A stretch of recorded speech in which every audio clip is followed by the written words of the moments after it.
जय श्रीराम, जय श्रीराम, जय श्रीराम, जय श्रीराम, जय श्रीराम, जय श्रीराम, वंदे मातरम, वंदे मातरम, वंदे मातरम, भारत माता की जय, भारत माता की जय. हिंदू राष्ट्र भारतामध्ये काही दाऊद्यासारख्या अतिरेक्यांच्या धार्जिन्य आणि हिंदू विरोधी काही संघटनांचे प्रतिनिधी चाटुगिरी करत असतात. काहींचे संबंध स्पष्टच सांगावे लागतात. काही एका संघटनेचा माणूस, त्याचं नाव घेणं आवश्यक नाही, परंतु 5% काही कोटी रुपये त्यांनी कष्टकऱ्यांचे स्वतःच्या खिशात ठेवलेले आहेत, अकाउंटला ठेवलेले आहेत. ते द्या म्हणून न्यायालयाने आदेश दिलेले आहेत. त्या प्रॉपर्टी सगळ्याच्या सगळ्या कष्टकऱ्यांच्या बाजूने हक्काच्या आणण्याची प्रक्रिया सुरू झालेली आहे. हे असं असताना आमच्या संबंधानं डॉक्टर जयश्री पाटील आणि डॉक्टर गुणरत्न सदावर्ते ह्या संबंधानं तुम्हा पत्रकारांना उल्लू बनवलं, तुम्हा पत्रकारांना उल्लू बनवलं, तुम्हा पत्रकारांची फसवणूक केली, तुम्हा पत्रकारांना फेक बातम्या चालवायला लावल्या. अशा संदीप शिंदे नावाच्या शरद पवार यांच्या ताटाखाली असलेला माणूस, त्यांनी ज्या बातम्या पसरवल्या की आमचं संचालक पद रद्द झालेलं आहे, ही अत्यंत खोटी, लबाड बातमी आहे. ह्या खोट्या गोष्टी पसरवण्यामागे एक कुभांड आहे. आम्ही ज्या प्रकारे हिंदू राष्ट्र म्हणून बँक निवडून आणल्याच्या नंतर, बँकेवर सामान्य कष्टकरी निवडून आणल्याच्या नंतर कष्टकऱ्यांची एक ताकद या महाराष्ट्रामध्ये आहे. जातीच्या पलीकडे जाऊन हिंदू राष्ट्र म्हणून ही जळजळ शरद पवारांना, जी त्यांच्या सोबतच्या आजूबाजूच्या बगडबिल्ल्यांना आग लागलेली आहे, त्या आगेपोटी अशा चुकीच्या आणि खोट्या बातम्या पसरवल्या गेल्या.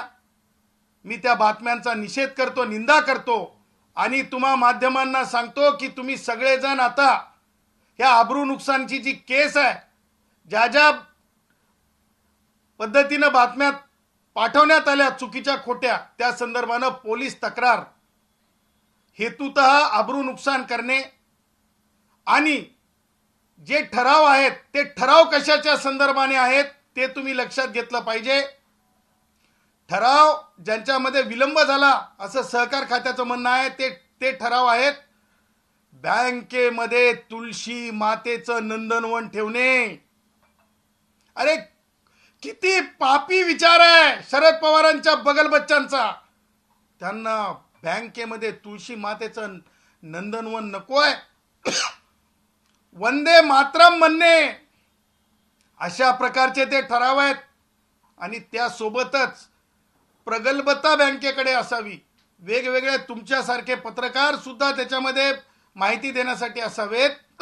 ह्याच्यासाठीचे मानद पद काय निर्माण करावेत. ह्या संदर्भातली ती भूमिका आहे आणि ती सुद्धा रद्द करण्याचा अधिकार सहकार आयुक्तांना नाही. विलंब झालेला आहे, त्या विलंबाची कारणं मागितलेली आहेत आणि ती कारणं सन्माननीय सहकार मंत्री महोदयांकडे पाठवलेली आहेत. सांगायचं तात्पर्य हे आहे की हे सगळं काही कुभांड एका विशिष्ट उद्देशानं, म्हणजेच त्यांना आता कोणी विचारत नाही, खुळखुळ होऊन गेलेले आहेत, विचारानं खुळखुळ झालेले आहेत. जे काही राष्ट्रवादी काँग्रेस शरद पवारशी संबंधित लोक आहेत आणि कष्टकऱ्यांना न्याय मिळत आहे. तुम्हीच माध्यमांनी दाखवलं होतं बँकेतल्या ठेवी गेल्या. आज तुम्हाला सांगतो डंके की चोट पे, माझ्या बँकेचा CD रेशो 92 झालेला आहे. संदीप, तुझ्या सारख्या हिंदू विचाराला विरोध करणाऱ्या लोकांकडून काहीच वाकडं करू शकले नाहीत शरद पवार आहे. आणि तुझ्यासारखे तर किस गली में काहीच वाकडं करू शकले नाहीत तुम्ही. तुम्हाला सांगायचंय मला की 92 CD रेशो झालेला आहे. एक्सिस बँक आणि ICICI बँकेच्या बरोबरीला बँक गेलेली आहे.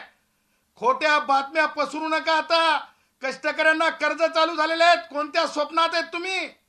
अरे ओडी ओव्हरड्राफ्ट असं म्हटल्याबरोबर 50,000 रुपयाची तरतूद केली आहे. आतापर्यंत कुठं पाहिली का? ह्या सगळ्या गोष्टी अत्यंत सचोटीने.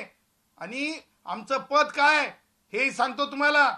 आमचं पद हे इतर संचालकांप्रमाणे म्हणजे ज्याला म्हणतो आपण इंटरेस्टचं पद नाही आहे, मिळकतीचं पद नाही आहे. आमचं पद फक्त सूचना करण्यासाठीचं मानद पद आहे. जसं तुमच्याकडे दिवाळी अंकाला मानद संपादक असतो, आमचं पद हे काय 5 वर्षासाठीचं नसतंय.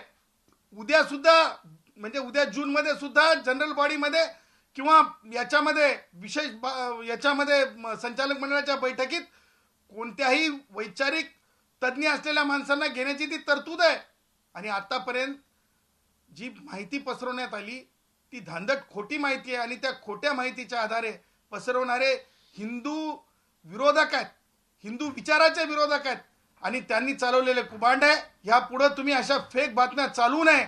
आणि जे कोणी फेक बातम्या चालवतील कुणाच्या माध्यमातून, मध्यस्थीनं, प्रेमातून, देवाणघेवाणीतून, त्या संदर्भानं सुद्धा आम्ही योग्य ती कारवाई करू. आता जे बाहेर आलेलं आहे ते त्यामध्ये असं सांगण्यात आलेलं आहे, त्यावर काय बोलणार? काय सांगण्यात आलंय मला ते तरी सांगा. त्यांचं असं म्हणणं आहे, संदीप शिंदेंनी हा तुमच्यावर आरोप केलेला आहे की त्यांनी संदीप शिंदेच्या आरोपावर तुम्ही बोलू शकता. संदीप शिंदेच्या आरोपावर तुम्ही चर्चा करू शकता. संदीप शिंदेची उंची काय आहे? शरद पवारांची उंची आमच्या बरोबरीचं आहे असं आम्ही मान्य करत नाहीत.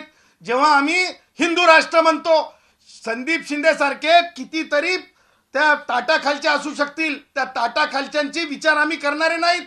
आम्ही प्रभू श्री रामचंद्राचा विचार करणारे आहोत. आम्ही नथुरामजी गोडसेंचा विचार करणारे आहोत. जय जयकार करणारे आहोत.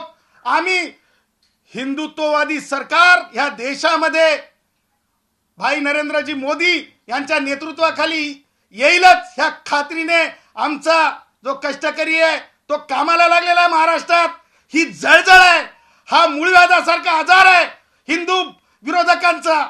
आणि येणाऱ्या मुंबईत सुद्धा कष्टकऱ्यांची ताकद, ठाण्यात, कल्याणमध्ये सुद्धा कष्टकऱ्यांची ताकद आहे. ती ताकद 1-2 नाही, हजारांमध्ये आहे आणि प्रशिक्षित आहे. आणि हे प्रशिक्षित कष्टकरी बोलायला लागलेत, यांचा मूळव्याध ओळखायला लागलेत. आणि त्याच्यामुळं ही लागलेली आग आहे. त्यामुळं मला हे स्पष्ट सांगायचंय, ज्या गोष्टी घडलेल्याच नाहीत, ज्या गोष्टी खोट्या आहेत, ज्या गोष्टी फेक आहेत, त्या गोष्टीवर माध्यमांनी फार विचारपूर्वक बोललं पाहिजे, दाखवलं पाहिजे. आणि म्हणून श्री संदीप शिंदे ज्यांचं नाव तुम्ही घेतलं, ती एवढी मोठी व्यक्ती नाही, तरी सुद्धा आम्ही त्यांच्या विरुद्ध नजीकच्या पोलीस स्थानकामध्ये गुन्हा दाखल करत आहोत. आम्ही तक्रार देत आहोत. आणि अब्रू नुकसानीचा दावा, आपल्या माध्यमात आलेल्या सगळ्या बातम्या आम्ही त्याला टॅग करणार आहोत. सर, तुम्ही संचालकपदी कायम आहात का? तुम्ही याबद्दल सर्वच जे कष्टकरी तुमच्यासोबत आहेत त्यांना स्पष्टीकरणाची अपेक्षा आहे, तर त्याबद्दल काय सांगा? अत्यंत नम्रपणे तुम्हाला सांगतो, कष्टकऱ्यांनो, माझ्या कष्टकऱ्यांनो, तुम्ही माझा श्वास आहात. हे बाजारबुणगे लोक ज्यांनी रक्तपिपासूसारखं रक्त पिलेलं आहे, शरद पवारच्या म्हणजे ते काय म्हणतो आपण याच्यातले चांडाळ चौकडीतले आहेत. आणि तुम्हाला मला सांगायचं आहे की आपण आपल्या संचालकांवर जे दाखवलेला जो विश्वास हजारोंच्या मतांनी आणि निवडून आलेल्या संचालकांनी जे मानद पद आम्हाला दिलेलं होतं, तो ठराव आज तारखेला, आमचं संचालक पद आज तारखेला कोणत्याही सहकार आयुक्तांनी रद्द केलेलं नाही, त्याच्यावर नोटीस काढलेली नाही. त्या संदर्भानं सहकार आयुक्तांकडे कोणतीही प्रोसिडिंग इव्हिडन्स म्हणून चाललेली नाही, ना सहकार मंत्र्यांकडे चाललेली नाही. त्यामुळं ह्या सगळ्या खोट्या गोष्टी आहेत. ह्या गोष्टींवर विश्वास ठेवू नका.